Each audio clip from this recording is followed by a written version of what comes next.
Let's cut to the chase. Most preppers aren't ready for real disaster. 70% of even the most dedicated preppers won't last a month when society collapses. It's not about gear or stockpiles, it's about understanding what survival really means. Survival is a relentless mental and physical battle, not a game.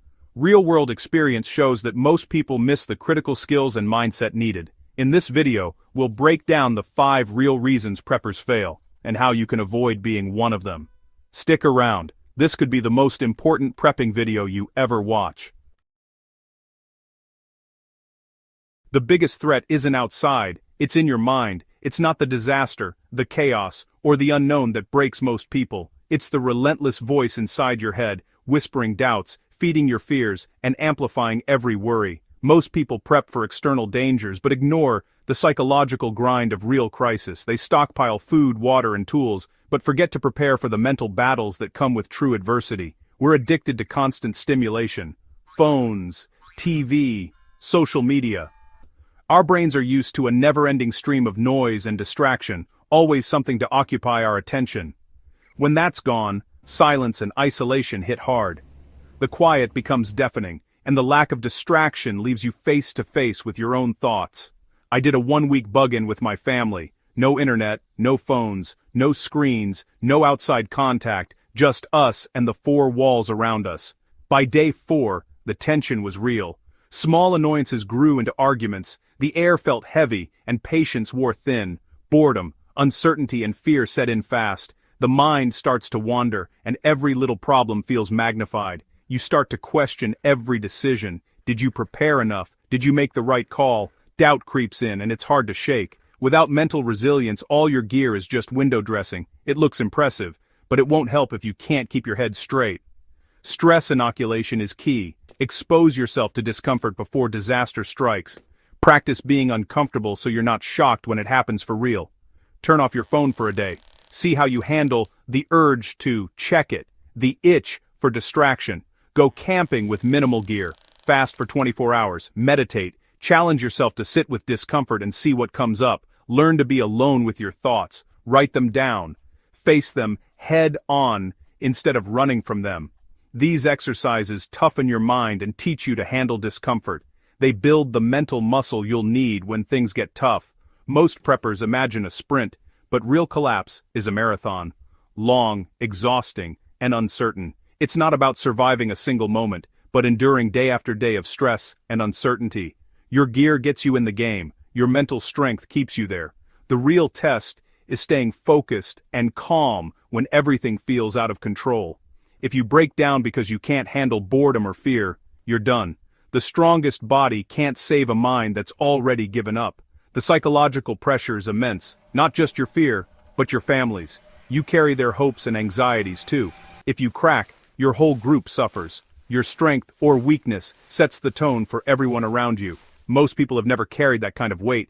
It's more than physical, it's emotional, mental, and spiritual. People obsess over external threats, EMP, gangs, grid failure, but ignore the real question. Can you handle the stress? Can you keep your mind clear when the world goes dark? The battle is internal first. Every challenge outside starts with a decision inside. Ask yourself, what have you done this week to toughen your mind? What have you done to prepare for the real enemy? If the answer is nothing, you're in that 70%. Most people fail not from lack of gear, but from lack of mental preparation. Your mind is your primary weapon and shelter. If it's weak, you'll fail. If it's strong, you can weather almost anything. All the gear in the world can't save you from yourself. The real battle is fought in your head, every single day. The real prep starts between your ears. That's where survival is won or lost. Forge your mind to be resilient, adaptable, and unbreakable. Make mental training part of your daily routine, not just an afterthought. That's the foundation everything else is built on. Without it, nothing else stands for long. Next hard truth. Most preppers are out of shape. It's a reality that's easy to ignore, but it's one of the biggest threats to your survival. People spend thousands on gear but can't run a mile or lift their own bug-out bag. All that money on equipment means nothing if you can't physically use it when it matters most. 40% of adults are obese. Most are sedentary. We live in a world where movement is optional and comfort is king. Our bodies are built for comfort, not hardship. We've engineered our lives to avoid effort, but that comes at a cost. In a real crisis, life gets physical, chopping wood, hauling water, walking miles, manual labor every day. Survival isn't a weekend hobby, it's a full-time, demanding job. If you can't carry your gear, it's just dead weight. All those supplies you packed won't help if you're too weak or exhausted to move them. That 70-pound bug-out bag, it's an anchor if you can't move with it. In fact, it could slow you down or even put you in danger. I've seen hunters with top gear who can't make it up a hill. They're not ready for real survival. Expensive equipment can't replace basic fitness. A crisis doesn't care if you're tired or sore. Injuries that are minor now can be fatal when there's no help. Even a twisted ankle can mean disaster if you're miles from safety.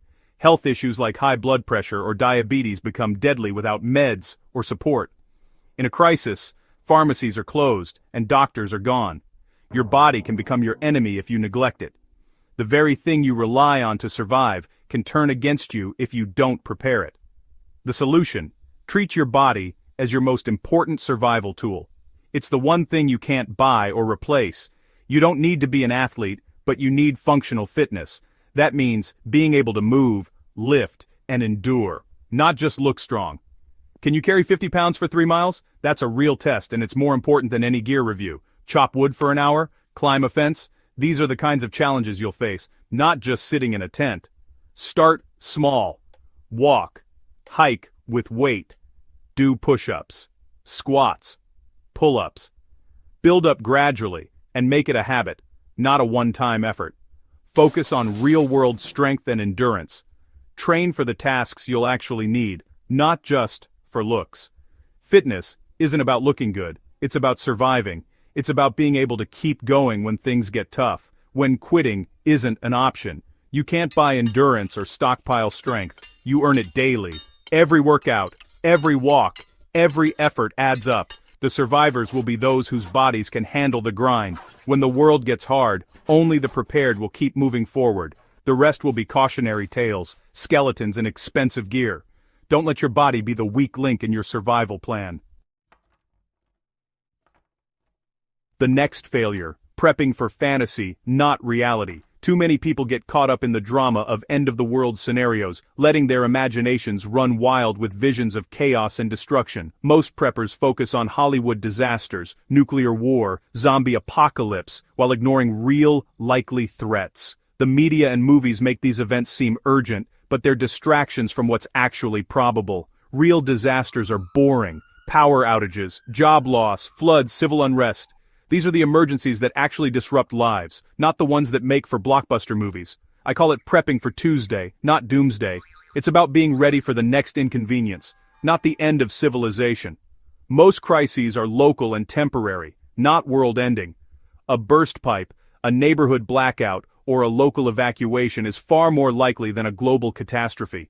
There's no glory in prepping for a flooded basement, but that's what actually happens. These are the moments that test your readiness and your ability to stay calm. People ignore the basics: emergency funds, water, food, evacuation plans, chasing the 1 in a million scenario. They buy gear for fantasy threats, but forget what they'll actually need. If you can't handle a 3-day power outage, you're not ready for collapse. Start with the simple stuff. Can you keep your family safe and comfortable when the lights go out? Do a real threat assessment. What disasters are likely where you live? Research your area's history and talk to neighbors about what's actually happened before. What are your personal vulnerabilities? Maybe it's a medical condition, financial instability, or living alone. These are the risks that matter most. Prep for the most probable risks first. Emergency cash, get-home bag, 2 weeks of supplies, evacuation plan. Build your foundation before you worry about the rare stuff. Master the fundamentals before worrying about the apocalypse. Practice first aid, run emergency drills, and make sure everyone knows the plan. The skills and systems for small disasters are the foundation for surviving big ones. Routine maintenance and preparation pay off when things go wrong. Don't get caught up in fantasy. It's easy to daydream about bunkers and gadgets, but real preparedness is practical, not glamorous. Build a robust, layered system for real life. Focus on what you'll actually use, not just what looks impressive on a checklist. The guy who handles a flooded basement calmly is more prepared than the guy with a bunker and no plan for a flat tire. True preparedness is about resilience, adaptability, and handling the everyday emergencies that life throws your way. The lone wolf myth is deadly. Movies glorify the solo survivor, but in reality, going it alone is a death sentence. Humans survive by cooperating. Community is our greatest asset. One person can't stand guard 24/7, fix everything, and provide all skills. A group shares the workload, skills, and security. Lone wolf thinking comes from fear and mistrust, but isolation is not the answer. Build your community now. Family, friends, neighbors you trust. Start small. Get to know your neighbors, learn their skills, help each other out. Organize a neighborhood watch, share resources, make plans together. Soft skills, communication, empathy, leadership, matter as much as hard skills. If your plan is to bug out alone, you're just a well-stocked victim. Raiders and gangs will operate in groups. Your only defense is a good group. Stop thinking like a lone wolf. Start building your troop. Make a list of people you trust. Share knowledge. To dan nan now. Unam den mentor si en skuri unams. The bandstendens. To wenden day. Verdanden nan. Enstendan. Verdander. Odander dan. Wodander de skurden. Derdan den sturred. Strong community is the ultimate prep. The last big failure? Rigid plans. Many preppers obsess over perfect plans, binders, checklists, laminated tabs, but no plan survives first contact with chaos. Reality will always throw you curveballs, blocked roads, lost gear, unexpected problems. If you can't adapt, you'll freeze and fail. Adaptability and decision-making under stress are the real survival skills. The OODA loop, observe, orient, decide, act, is your best tool. Survivors aren't the ones with perfect plans, but those who can improvise under pressure. Practice making decisions under stress. Hike without a map. Do force-on-force training. Solve problems with tight deadlines. Learn your own stress responses. Do you freeze, get angry, or tunnel vision? Accept that things will go wrong. Build redundancy and resilience. Have plan B, C, and D. Be flexible. Marry the objective, not the plan. Scenario training should throw wrenches into your plans. Flat tires, medical emergencies, roadblocks. The goal is mental agility, not perfection. The adaptable survive. The rigid get left behind.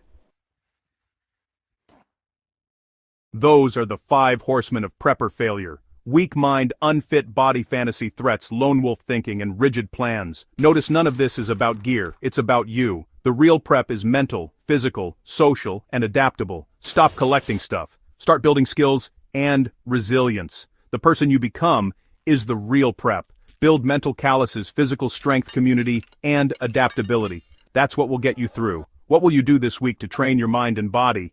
Share your biggest prepping mistakes and lessons in the comments. The more we share, the more we learn. If you found this valuable, subscribe for more real-world prepping advice.